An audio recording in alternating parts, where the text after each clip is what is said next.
Hey, what's going on, everybody? Thanks for tuning in today. I did a video not too long ago where I spoke about the different issues I had with different cellies along the journey of my 21 years. And out of that, I got a lot of comments, asking me about the celly dynamic and the issues that can inevitably happen or arise because of it. To me, the celly dynamic is the most diabolical and foul part of the whole prison experience. And that's because, you'll see a lot of these people with these channels where they'll talk about, getting to a prison and having X amount of time to show your paperwork or, shit like that, where they're really big on making sure people ain't rats or making sure people in Ohio it's not like that. For the most part, you know about other people's cases, and that's just because people wear their case like a badge of honor. People flaunt their charge, especially if it's a violent charge. And so, the guys who you don't really know what their case are, the guys who don't talk about their case, you know. Um, Plus another thing, like in Ohio, especially back in the day, they're not big on it now. But Ohio used to put dunce caps on like sex offenders and young and kids under 21, guys under 21, because the background color of your ID picture would be different. Like if you was a sex offender, it was a specific color. And if you were under 21, it was a specific color. And, inmates know that shit. And so that was a way for you to kind of tell back in the day. But anyway, to get back on track, they'll take a 18, 19, 20-year old kid just fresh off the bus. They ain't never been to prison, coming down with 2, 3, 4 years, uh, and put him straight in the cell with a guy who's been down 20, 15, 20, 25 years. You can't tell because he's been locked up since he was 15, 16 years old. And he's been a booty bandit the whole time. Super predator. The My recommendations, and it's based off of, it's all in hindsight. Everything I say today is based off what I learned along the way. I obviously, I mean, I'm sure I'm not alone in wishing I knew then what I know now, but the my rules for a new celly was just this. And they changed a little bit based on whether or not I was moving into his cell or he was moving into mine. That's a very important deal because here's the situation. A big issue is going to be who sleeps on the bottom bunk. I don't know why, and maybe this is just an Ohio thing, but it's a pride thing. The celly sleeping on the bottom bunk is the guy who runs the cell. I don't know if that's like that everywhere else, but it's sort of like a pride thing. Dudes will want to move in the cell with their homie and then never do because they can't get over the hurdle of who's going to sleep on the bottom bunk. Shit, like weird, dumb shit. I always, until I got older and it was just hurting me, but I had always preferred the top bunk just because I didn't like people sleeping above me. You know what I mean? But anyway, so that's one of the a hurdle you're gonna have to deal with. But when you get it, so like, and that's easier when you're moving into somebody else's cell. He's obviously more 9 times out of 10, they're already gonna be on the bottom bunk. So you know, But I've had situations where they've brought guys to my cell who are just straight idiots and want to fight about everything. So they'll get fresh out the hole, come to my cell, and then think they're going to bully me out of my bunk. I've had that happen, man. One time, man, I had a dude get out the hole and tell me I gotta move my shit up top. We never ended up fighting. We argued. We had words. I told him, like, man, you ain't coming in here. Like, I didn't even let him come in my cell. He had to find a whole new cell. But you get established, man. The first thing you want to know is, do they got a fucked up case? Because there's no fly zone. Like there's certain you don't want to sell with an offender with a sex offender. You don't want to sell with one of them because that you'll be looked at fucked up, and plus that'll make your cell's gonna be a target. Be just because he's in there. Um, and you don't want to sleep in the cell with a punk. Even for the guys that are comfortable enough with themselves to where they know they don't fuck around. What you do is what you do. Those type of guys, even to you guys, it's not good because you'll be looked at as a punk in prison. If you agree to have one in your cell, you get down. That's how you're gonna be looked at. You get down. Um, you know, move and then basically the biggest issue I had in prison was hygiene, cleanliness. Um, I can't hold everybody to my standard because I go overboard. I was super overboard about the but that came from years. I went 10 years where I had a cell by myself. All them years I was in Toledo, and then even them two I did at Lucasville, I was in my own cell. So I got to decorate it the way I wanted. I didn't have to go behind nobody and worry about you're not when you're in a fucking 8x8 room. You're in an 8x8 bathroom with another man, and you're in there fucking 16 hours a day. You know, motherfuckers, you got cellies like I used to have. That was a big issue. Motherfuckers be passing gas and knowing it's stinking and be down there laughing and doing whole shit like that. Like that'll be a quick we're fighting. Um, Spitting in the sink. Um, a lot of shit. Like I didn't wear shoes in my cell, and there's a reason. That's because you're walking everywhere in this nasty ass facility, right? And you're tracking everything on the bottom of your shoes. And then you walk in your cell and you track it all through there. So I always would keep like a pair of sandals or a pair of house shoes next to my cell door. And when I walked in my cell, I always kept an old towel where I would put my shoes. I would throw my house shoes on and then I'd wear them in the cell, right? But I can't hold my celly to that standard. You see what I'm saying?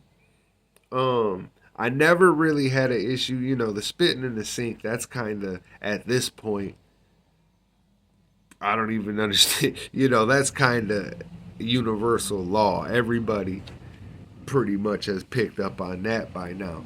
But there's little things like you can't tell somebody how to like I've been at institutions where the CO will tear your cell up if it don't look a certain way. Like if you just got shit, if your cell's a train wreck, because there's some prisons that were trying to enforce like making your bed rules and shit got to be a certain way, and they were trying to enforce it for a while. And I've been in prisons where they'll shake you down They might be looking for somebody to shake down, and the cleaner your cell is, the better for you. I've had COs shake me down and not want to. Man, I don't want to fuck your cell up. It's so nice in here. Have compliments like that. That makes you feel good. You're taking care of your shit. I can't make my celly be like that though. You know? Um and then just the way they conduct their everyday business. The way they carry themselves. There's a way to move in a cell. There's nothing better than to have a celly who knows how to bit in the cell. Respecting each other's space. And I've had a couple good cellies and they were great times. We had got along great. But most of the time you're not gonna get, for me anyway, I didn't get along with many of my cellies for one reason or another. You got cellies that might not have people out there looking out for them. And it sucks. And it's unfortunate. But, in prison, you hustle and you do what you can do to have as much as you can have. But, technically there's a limit. No matter how much money I get put on my books, I can still only spend whatever that limit is at that store. And when you get a celly that don't get nothing from the outside, it's basically like you're cutting, you're breaking him off. Me, you got some people out there that can eat in front of somebody who's starving and not feel any type of way about it. I can't. I can't just eat in front of somebody knowing he's hungry and act like he's not. So my conscience would get the better of me in the end, even if I didn't like him, unless he was just a stone cold asshole. But I never had stone cold assholes in myself for too long. I either always beat them up and ran them out or just never let them in to begin with. But in my opinion, I think the worst part of prison is the celly situation. That's where you're at most risk because he sleeps in the room with you. You're locked in a room with somebody. And you don't never know what somebody's thinking. Look at the poor girl in North Carolina last month sitting on the bus. She sat down in front of that man, not having any idea what was going through his mind. And the penitentiary is jam packed with people just like him. And not to bring that up, but I've been in prisons where, guys have just randomly been attacked in their sleep by their bunkie or their celly for no reason. I've had cellies with night terrors to the point to where he would wake up in the middle of the night thinking he was robbing somebody. Having full conversations in his sleep. Night terrors though, he would be in a state of, adrenaline, like the adrenaline would get to pumping. Like there's people in the penitentiary, their brains are fucked up. They're not working with a full deck.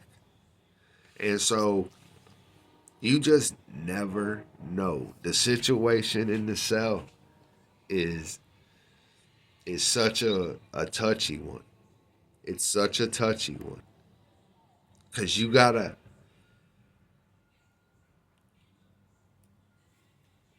just gotta be able to mesh. You just gotta find a way to make it work. He's gotta pass the test first. He's gotta have a okay case. He can't be a punk. So those are the two standards right off the bat. And then beyond that, you just establish boundaries. And it's probably the best piece of advice in life but for sure in a cell is to just establish the shit right up front. I would get an understanding with my cellies right up front. Hey man, and this is what I'd always say to them too. You know, I can't hold you to the standard of how I operate. I clean the cell daily, regardless, and I would. I clean the cell daily, multiple times. Might not be a whole, thorough clean, but I clean daily in the cell. I clean out here daily. But I would tell him, just pick up after yourself, man. Make sure you're clean about yourself and pick up after. Don't have it to where I'm coming behind you having to pick up or clean up after you. And we'll be fine. And respect my space, my personal space.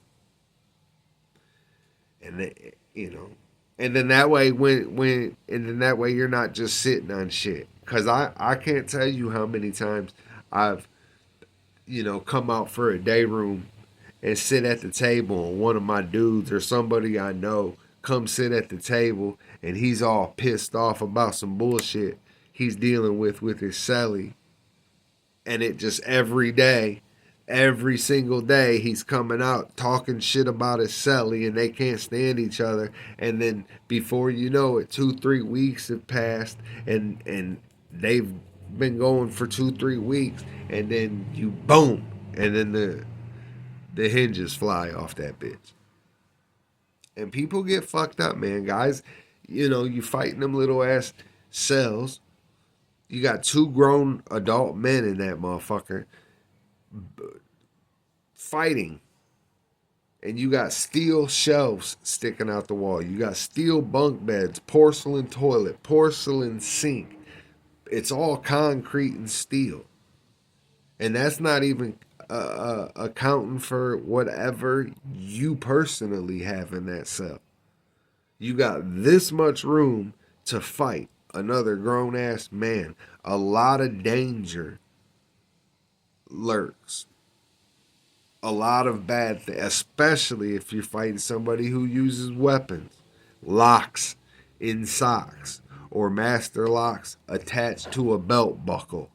They used to sell them big ass universal adapters. Dudes would wrap the cord around their hand and use those. And then I'm not even getting into like people who like to boil shit, like Magic Shave or Vaseline or baby oil. And I haven't even gotten into the shanks. And dudes will set you up. I've seen situations where celly guys have moved into cells and their celly was a mark. And they move into cell and get to scheming on their celly immediately. And next thing you know, his homies are running in his cell on his celly and he set it up. Like they'll get you snaked, man, over some fucking ramen noodles. But an empty stomach is an empty stomach, man.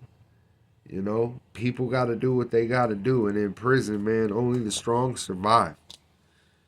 On Earth, the only animal who keeps their weak are humans. Every other animal on Earth kills off their weak. And that's how prison is. They kill off the weak. Because you got so many people in there with nothing and no one. And then you mix them with a small portion of guys who have people and things. And it's just a recipe for disaster. You catch one in your cell, man. And that's the worst part of it for me. The worst part of prison time for me was the celly situation. By far. By far. A lot of people rather have cellies just to have somebody to even in the hole. Fuck, dude, I would get in the hole and refuse cellies. They couldn't put a celly in my cell. I tell them, as soon as you open the door, I'm punching him. And it made it to where I actually had to do it. I used to stand on that. If they tried me, I stood on it. But if that's what you got to do for peace of mind, that's what you got to do for peace of mind. Because peace of mind is probably the most valuable thing you can get in the penitentiary. You know, don't let nobody make you uncomfortable. Create your own level of comfort in prison. Don't let nobody else dictate that. So anyway, that's the video for today, y'all. Thanks for tuning in. I don't need to get off into no big ass rant. It's Wednesday, it's hump day, it's cold than a motherfucker. But yeah, man. If you enjoyed the video, please hit the like and subscribe button and share it. I'm thinking this weekend maybe popping out and doing my first live. We'll see what's going on. But until next time, it's the Hoodie Man. I'm out, y'all. Stay safe.